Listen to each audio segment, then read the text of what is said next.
Tonight we heard the President tell us the State of the Union, and what we saw was a leader with a record of failure in search of any meaningful, positive legacy. The State of the Union affirms one thing: we're ready for a new president. Here are some of the things you didn't hear from the President tonight. Under this president, our national debt has nearly doubled. The next president must be someone with a balanced budget plan to end massive spending and deficits. Under this president, we were promised an end to two wars that were past their time and mission, but instead, our soldiers are continued to ask to risk their lives in Iraq and Afghanistan. In fact, President Obama and Hillary Clinton took us to war in Libya and Syria without constitutional authority. The next president will have the daunting task of rebuilding an overextended military while ensuring that we are capable and prepared to defend ourselves.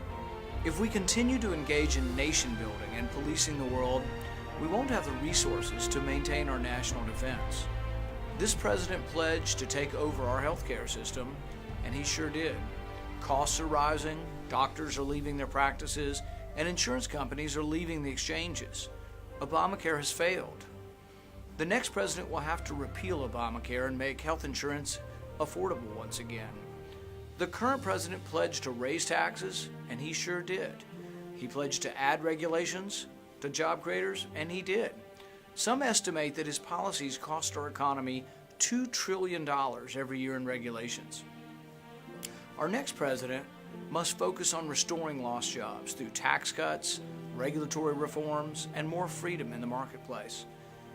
It has also been too long since our union saw a president who fought for the entire Bill of Rights. The current president ran as a champion of civil liberties, railing against the constitutional violations of the previous administration. In this, though, he has utterly failed. He has continued and expanded the surveillance state. He has presided over a continued militarization of our police forces. And he has signed laws, including the indefinite detention of Americans. In the wake of terrorist attacks, Democrats cry out for more gun control, and some Republicans call out for more people control. As president, I will fight for the entire Bill of Rights. These challenges and more await the next president. This is why I'm running. No other candidate running will address each of these problems with freedom-based solutions. Others claim to be fiscal conservatives, but they don't have a balanced budget plan and refuse to cut spending across the board. Make no mistake, if we continue the unholy alliance between the left and right on spending, we will be bankrupt sooner rather than later. The left wants more welfare, while the right wants more military spending. Both have gotten what they want for too long, leaving us less safe and more in debt. The next president must also take on the power of Washington, something this president has failed to do. The first reform needed is term limits. We have them for the president, but we should also have them for Congress. Being in Washington for 30 or 40 years should not be an option or a goal. Next, I would repeal the entire tax code and replace it with a flat tax that empowers the American workers and business owners to make the most out of their lives. If we want to get money out of politics, then we need to get politics out of the people's money. We should devalue politicians in Washington by stripping them of their power and returning it to local government. We also need to audit the Fed and rein in the out-of-control money printing, manipulation, and bank bailouts. Today we had the first ever vote on audit the Fed in the Senate, a bill I introduced.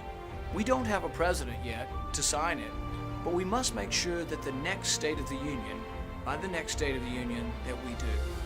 The next president must be serious about our national security, and that starts with defending our border. Anyone who wishes to visit, study, or immigrate to the U.S. must be sufficiently vetted and scrutinized.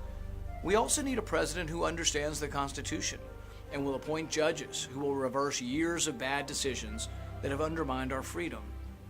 Finally, we need someone who will work across the aisle on all issues. On criminal justice reform, I have reached out to the president to work on sentencing reform, ending mandatory minimums, and ending the war on drugs. On day one, our next president must be prepared to protect the Constitution, embrace the entire Bill of Rights, and get government out of the way so Americans can prosper once again. I'll be that president.